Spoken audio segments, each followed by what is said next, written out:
ইসলামী রাষ্ট্র নয়। পশ্চিমাদের খুশি করতে বহুত্ববাদ আর অন্তর্ভুক্তিমূলক শাসন চায় জামায়াত ইসলামী। মার্কিন মিডিয়ায় জামায়াত আমিরের এমন বক্তব্যের পর ফুঁসে উঠেছেন দেশের শীর্ষ আলেমরা। তারা সতর্ক করে বলেছেন, জামায়াতের এই নতুন রাজনৈতিক অবস্থান কেবল নীতিগত পরিবর্তন নয়, বরং ইসলামী আকীদা থেকে এক ভয়ঙ্কর বিচ্যুতি। জামায়াত আমির স্পষ্ট করেছেন, তারা শরিয়া নয়, বরং পশ্চিমা ধাঁচের ইনক্লুসিভ বা বহুত্ববাদী শাসনে প্রতিশ্রুতিবদ্ধ।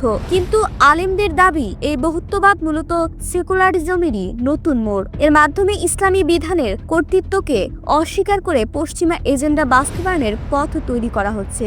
বাংলাদেশ দারুল ইফতা ও গবেষণা পরিষদের আহ্বায়ক মুফতি আজিজুল ইসলাম কাশেমী সহ আলেমরা বলছেন, প্রগতিশীল শব্দের আড়ালে নৈতিকতা বিবর্জিত সংস্কৃতি আর সুদভিত্তিক পুঁজিবাদকে বৈধতা দিচ্ছে জামায়াত। যে দল শরিয়ার বদলে পশ্চিমা দর্শন গ্রহণ করে, তাদের পক্ষে দাঁড়ানো ইসলামের দৃষ্টিতে সরাসরি সাংঘর্ষিক। রাজনীতির মোড়কে ঈমান আর আকীদা বিকিয়ে দেওয়ার এই খেলা কি ধর্মপ্রাণ মুসল্লিরা মেনে নেবে?